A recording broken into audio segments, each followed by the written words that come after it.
Good evening and welcome to NTD News. I'm Paul Graney. Here are today's top stories. Political consultant and longtime friend of the president, Roger Stone, has been sentenced to over 3 years in prison. This after controversy over the length of his punishment. Trump says he has no plans to pardon him for now. ICE calls on New York officials to give them access to the DMV's database. Governor Cuomo defends his decision to keep them out. The Trump administration has released his 2020 economic report. President Trump took the opportunity to compare his economic successes to those of former President Barack Obama. And in China, the number of confirmed coronavirus cases in one city is more than the entire province. Find out why the math doesn't add up.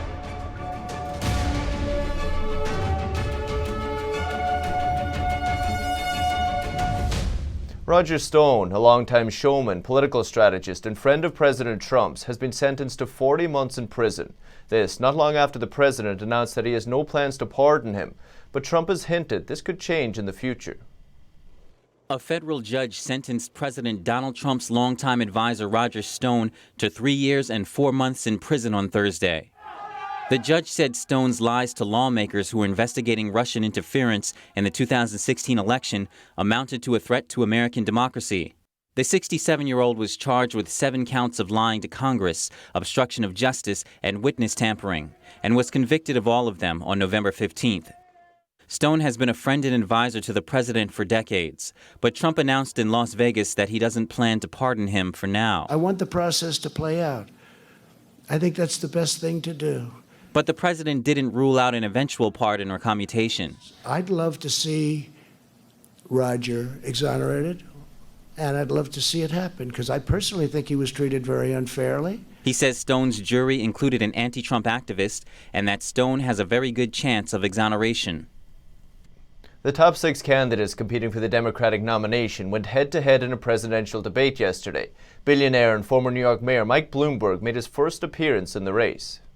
We're not going to throw out capitalism. We tried that. Other countries tried that. It was called communism, and it just didn't work. Mike Bloomberg referring to Bernie Sanders, who calls himself a democratic socialist. Sanders struck back at Bloomberg, attacking his reputation over the policy of stop and frisk during his time as New York City mayor. Bloomberg said he has repeatedly apologized for the policy that enabled police to wrongly target Black and Hispanic men. A lengthy back and forth between Bloomberg and Sanders in the 9th Democratic presidential debate on Wednesday. Sanders hit out at Bloomberg for his billionaire fortune. He questioned Bloomberg over tax matters. Other candidates jumped on this and criticized the delay to releasing his tax return. Bloomberg said he didn't inherit his money, he made his money and he pays for all of his taxes. He said a tax return of thousands of pages takes time to put together. Sanders received some stick for not releasing his full medical records. He suffered a heart attack last year. And I think the one area maybe the Mayor Bloomberg and I share, you have 2 stents as well. Pete Buttigieg moved the subject on from Sanders' own health to his healthcare policy. He asked for more information about how it would be paid for. Sanders' policy would create a nationalized single-payer system. Elizabeth Warren took this opportunity to turn the tables on Buttigieg and Amy Klobuchar. She said their plans were not comprehensive. Both candidates offer a public option in their proposed healthcare plans. Warren defended Sanders' policy, Medicare for all.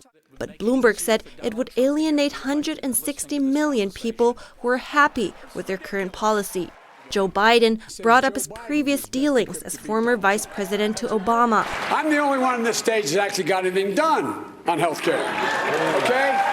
I'm the guy the president turned to and said, go get the votes for Obamacare. Bloomberg later said he supported Obamacare or the Affordable Care Act. He said expanding it would be better than finding a new system. Bloomberg said as a fellow New Yorker, he's the best candidate to take on President Trump. He also said he has the capabilities needed to run the White House. Buttigieg picked up on this, defending his own political experience. I'm used to senators telling mayors that senators are more important than mayors, but this is the arena too. You don't have to be in Washington to matter. Klobuchar said she was not about to step aside for Bloomberg. Warren said replacing one billionaire for another billionaire wasn't going to work. Biden said a recent poll showed people thought he was best equipped to beat President Trump. And all but one of the candidates are okay with deciding the nomination by what's called a brokered convention. This is where party bosses or delegates decide the nominee through floor fights and negotiations if there's no clear majority. Only current favourite Bernie Sanders said he wouldn't go for it. And in other news, since the green light law's inception, ICE has been denied access to DMV records. Today it's urging New York's politicians to rescind the policy. On Thursday, officers and officials said New York's green light law is putting people in harm's way and called on its politicians to change it. There's no reasonable public safety purpose behind this law. This law exists because politicians have chosen to place their political interests over your safety and well-being and over the safety and well-being of our law enforcement officers. Under the law, illegal immigrants can now get driver's licenses, but it also blocks federal immigration agencies from accessing DMV records. Using the example of a human trafficking ring, Albin said they can't check the license plates of cars going to and leaving the site of the crime. Governor Cuomo, however, defended denying them access, suggesting that it could put illegal immigrants at risk of deportation. They want just undocumented people who are living peacefully, have not committed a crime, are not violent, so they can disrupt families. But Albin said this isn't how they do business. He said they're looking for specific people, and the 9 out of every 10 people they arrest are criminal aliens, immigrant fugitives, or felons that illegally re-entered the U.S. And the government released its annual economic report today. President Trump used the opportunity to compare his economic achievements to former President Barack Obama. He says his pro-growth policies have benefited Americans overall, especially the disadvantaged. President Trump is pitching his economic successes against Barack Obama in the 2020 economic report released today.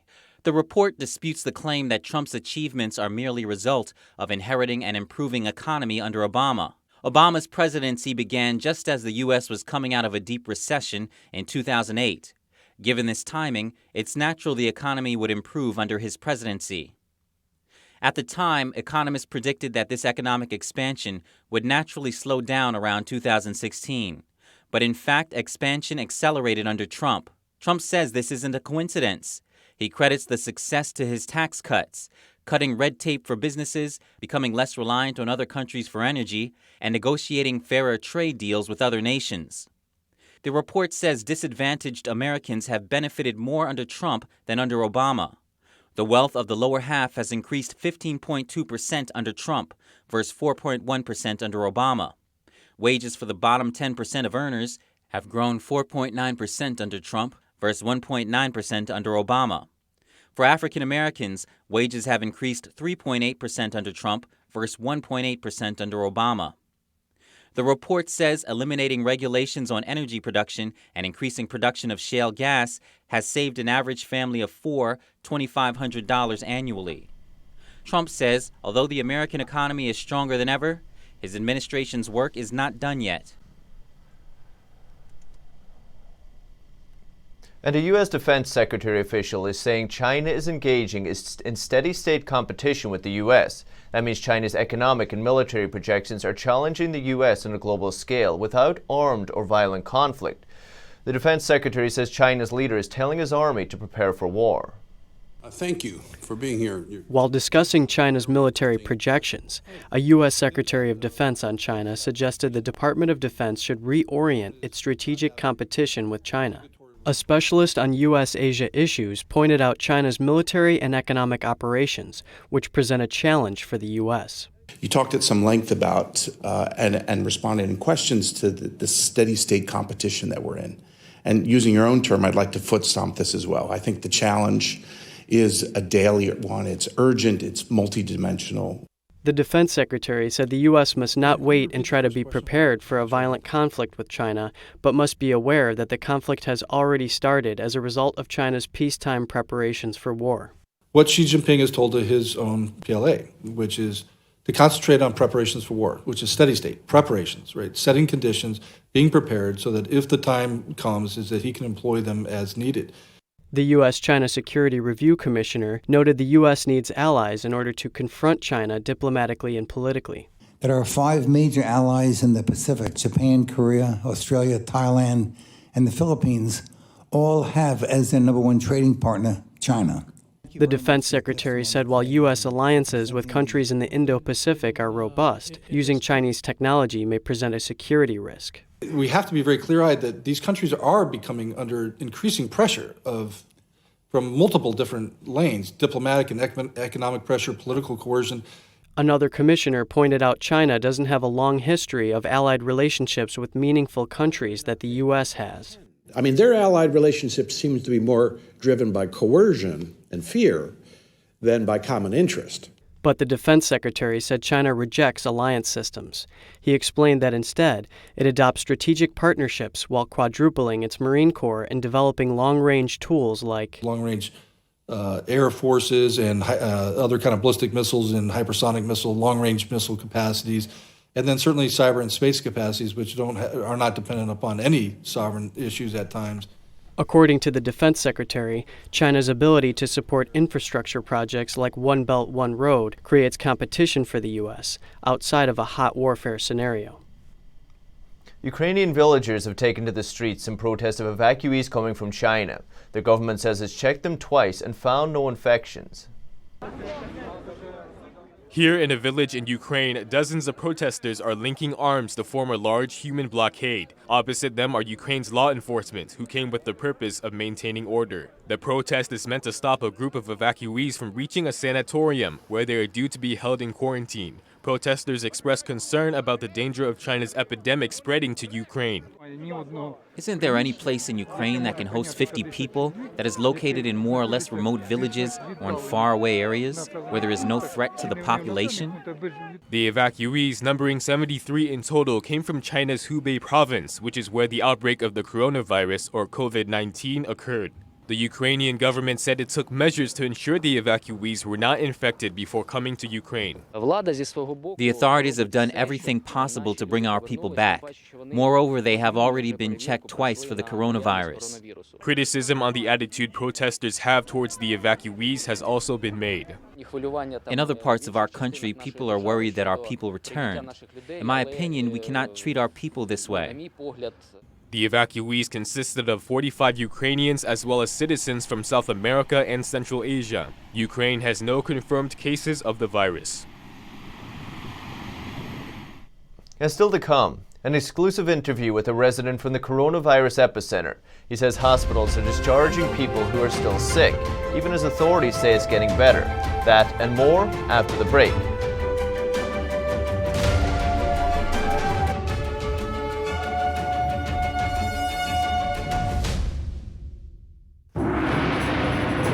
This season, take an incredible journey through 5,000 years of culture with Shen Yun. Discover why people are calling Shen Yun a visual feast, a pleasure to the ear, an epic tale, a must-see. Shen Yun, an all-new production every year.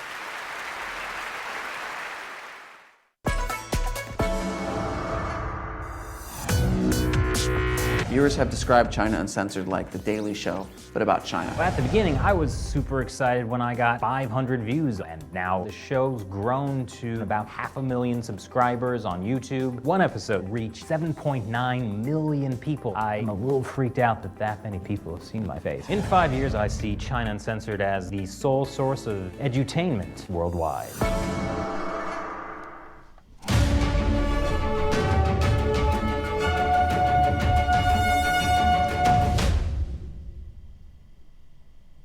Two deaths have been reported aboard the Diamond Princess cruise ship quarantined to Japan today, raising fears about the spread of the coronavirus globally. So, what's the situation like inside China? Our reporter Tiffany Meyer brings us more. Chinese authorities published their latest figures amid the coronavirus outbreak, again arousing confusion. Reports of 349 new confirmed cases in Hubei province on Wednesday, including 615 in the provincial capital of Wuhan. Netizens wondered why Wuhan has more cases than all of Hubei, since Wuhan is the capital of Hubei province and that number should be included and not separate. Later, Chinese state-controlled media People's Daily explained how this figure came about, saying it was because the authorities revised the diagnosis criteria for confirmed cases again, and some figures needed to be cut after examination. So now suddenly people who were categorized as infected the day before suddenly weren't classified that way anymore. But netizens are wondering what happened to those people. Do they still carry the virus, or did they all suddenly become cured? The situation in Wuhan has been out of control for weeks. On Thursday, Chinese authorities finally admitted this is an unprecedented challenge. A spokesperson from the Central Committee of the Communist Party of China held a press conference, saying the, quote, sudden arrival of the novel coronavirus epidemic is an abnormal battle for China since the regime's beginning. He added the ferociousness of the virus, the quick spread of the epidemic, how far it has spread, and the huge challenge of facing it are all unprecedented. Wuhan, the epicenter of the coronavirus outbreak, has been put on lockdown for about 1 month. No transportation, including cars, trains, planes, or ferries, are allowed to leave, except for special reasons, such as transportation of medication or other necessities for living. But many people still manage to leave this city. According to internal documents acquired by the Chinese edition of the Epoch Times, the roaming data from mobile phones show from February 1st to the 15th, about 140,000 people left Wuhan. More than 2/3 left Hubei province, while others remained. People are escaping from the epicenter to survive, but at the same time, they may bring the virus to other places. And an exclusive interview from the Chinese NTD. Mr. Liao, a farmer in the Hubei province, told our reporter people are locked down at home with no income and no aid.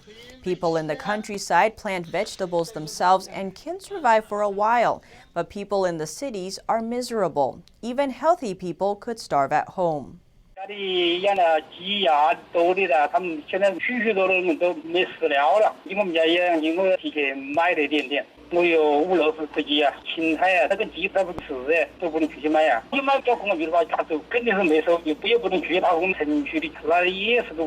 In the same city as Mr. Liao, a policeman's wife boasted that her husband got 4 boxes of fruit, a couple boxes of eggs, milk, and lots of vegetables from the police station.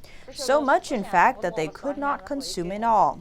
A netizen wrote, quote, even if people can't buy it anywhere, they can expropriate it from others' homes in the name of the government. And while on paper the Chinese regime says the situation is stabilizing, doctors and residents at the epicenter are telling a different story. In China's official reports on the coronavirus outbreak, are the recovered patients they publicize really recovered? That is not the case for one Wuhan resident we spoke with. Her mom is infected. A hospital in Wuhan sent her mom home despite the fact that she is still terribly ill. Doctors insist that her mom has met the standard to be discharged. They've only provided her cough medicine.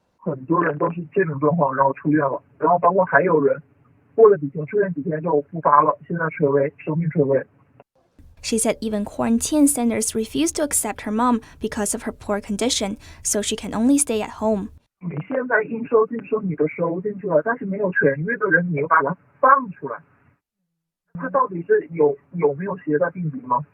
A Chinese doctor's post that's been circulating online might explain why hospitals are so eager to discharge patients. In this later deleted post, a verified doctor on this medical forum in China wrote that hospitals are now under pressure from officials to increase their patients' turnover rates. They were asked to discharge patients within 10 days, as long as the patients' lives are not at risk. He said some patients were still on oxygen support and they could hardly walk, minutes before they were discharged as recovered patients. He also said that now political correctness is above everything, including patients' health and the public interest. The doctor said disease control in China now has walked on the path of a political movement. Penny Zhou, NTD News. And still to come, a shooting in Germany leaves 11 people dead, including the man believed to be the shooter. Authorities think he had a xenophobic motive.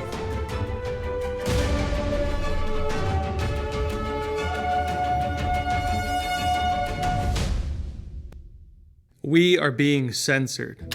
America's news outlets no longer provide the truth. 90% of news outlets in the United States are controlled by 6 corporations. They're not out to tell you the truth of what's happening. They're out to tell you the picture of the world that they represent. The mission of the Epoch Times is to chase the truth, to ground all statements in facts, and prevent people from being misled. The Epoch Times is independent. We're not controlled by any special interests, and we never will be. The Epoch Times is a non-partisan media. That means we don't stand for any political party. This is a battle between truth and deceit, a battle between forces that would ensnare this country in ignorance, and between a media that wants to present you with the truth.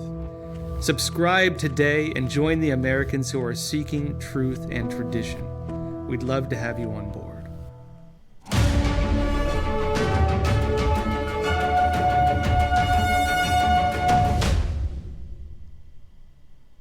A man is suspected of shooting dead 9 people in shisha bars in a German town before killing himself and his mother.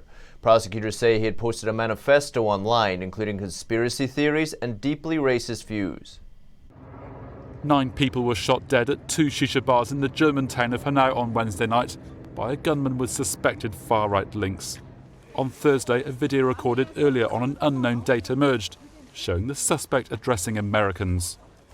Your country is under control of invisible secret societies. They use unknown evil methods like mind control. Wake up.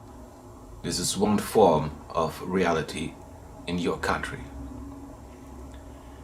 Turn off the mainstream media. They don't have a clue.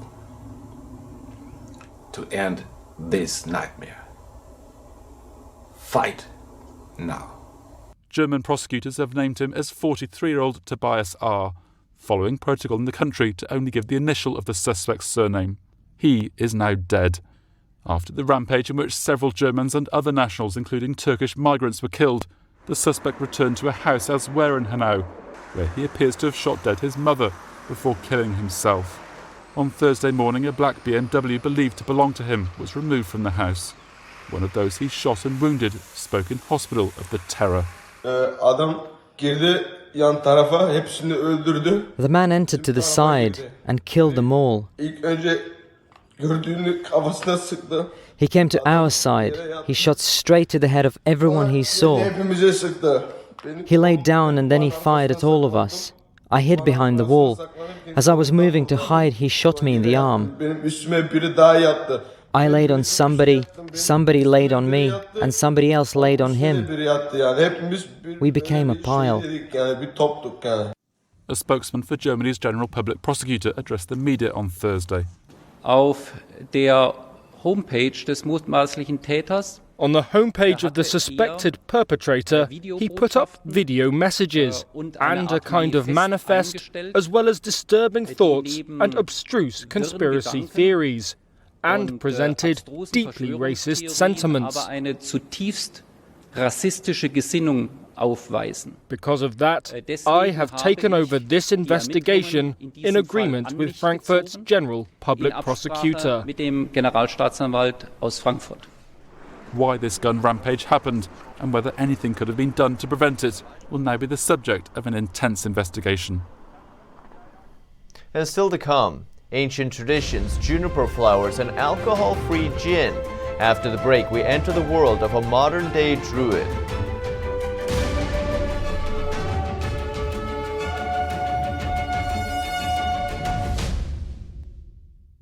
Are you tired of newspapers spinning the truth and pushing false narratives? And are you looking for honest coverage of Spygate, the true story of collusion? Or the truth behind the crisis at our southern border? Or how the Chinese Communist Party is working to subvert America and our way of life? Then you need to check out the Epoch Times newspaper. It's independent, nonpartisan, and it doesn't push any political agendas. Just go to readepic.com and try it yourself for a full month for just $1. You'll absolutely love it.